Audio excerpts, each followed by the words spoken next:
want to bring in now to our conversation Suzanne Craig, investigative reporter at the New York Times and an MSNBC political analyst. Our panel, thankfully, is still with us. Sue, I want to get your reporting into President Trump's tax returns and finances into this conversation because it essentially helped kickstart the investigation that Attorney General James did into the Trump organization. Can you talk a little bit about how that investigation came together? Because I think it is so deeply intertwined with what we're watching play out in this courthouse in Norfolk right now. Yeah, it goes back to origin stories. And that investigation started back in 2016. And it was a simple question for reporters. This is often where reporting starts, just with a question from an editor, what do we know about Donald Trump's finances? And the answer was actually very little. And during the campaign, I always think it's so important to go back and remember, during that period, he promised, when he was running, he promised American voters several times that he was going to release his tax returns. He never did. And so the New York Times just wanted to know more about his finances. And that started kind of an odyssey that continued for years as he got into power, and we continued to look at his finances. We didn't necessarily, it would have been great if we got his taxes, we did, but we just broadly wanted to know more about his money.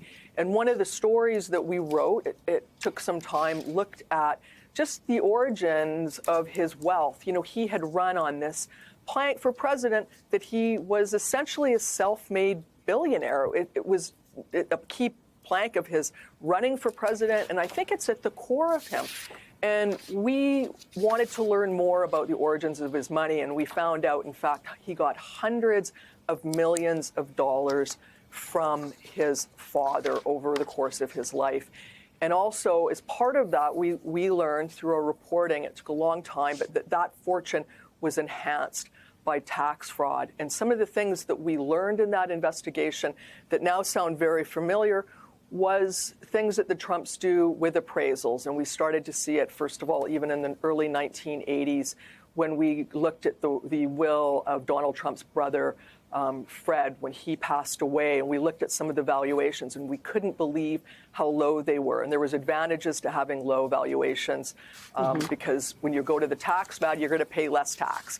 And we saw things like that throughout. And then when when it suited them, they would use valuations that were high. And this James case really focused on that. But that story was sort of really kind of foundational in terms of the things that we started to see that have become much larger as he has continued, along his path in politics. Yeah, I mean, you're so right that all of those promises to release his tax returns were always at the core of this. For you, you could also go online and find many a byline from me as a very young reporter covering that first campaign where I followed each time he would make that promise and then ultimately not fulfill it. The other thing, Sue, that your colleagues at the New York Times wrote earlier this month about how the indictment of James actually mirrors her civil fraud case that was brought against Trump. You report that both involve accusations of real estate fraud, but in the sum, in her case, of $18,933, while millions were at stake in his. So what do you make of this federal case being brought for such a relatively small amount? And frankly, the fact that it is in many ways a mirror. I mean, we used to call this back during the first campaign, if we're playing memory lane, the boomerang, that Trump would accuse any of his opponents of whatever it was that he was being accused of. The case sort of does rhyme, but I have to say, Ellie, because it just gets me thinking going back to those 10 years. If he had released his tax returns, I think my colleagues and there was, several of us looking at it, including Russ Buettner, who I wrote a book with on Donald Trump and his money. I think so much would have changed if he, including this case potentially, if he had released his tax returns, it would have taken so much oxygen out of it.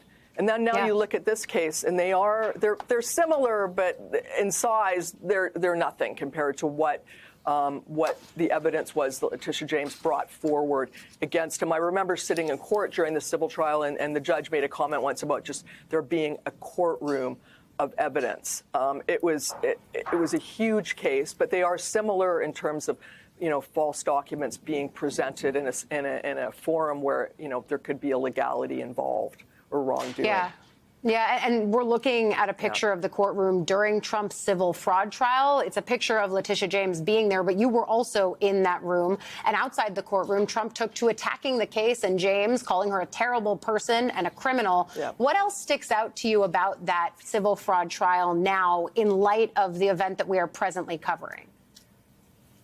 Well, they are familiar. And I think one thing to remember, though, about James, and she's a politician, and this just, it feels like payback. She ran on a campaign, and she even said, I'm going to shine a bright light into every dark corner of his real estate dealings and every dealing, demanding truthfulness at every corner. And she said her decision to run was in part or largely about the man in the White House.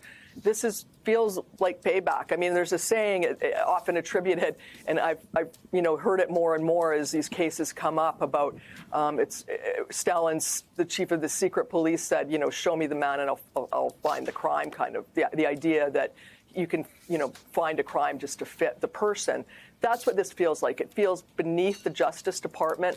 But I think at this point in time, we're just beyond that kind of discussion. These are going on. I think some viewers may know he's coming after the New York Times and the reporting of my colleagues and me over his finances. He's suing us for $15 billion. We feel the suit is out without merit. We'll fight it vigorously. But there's a lot of things going on in the background like this that, you're covering daily now.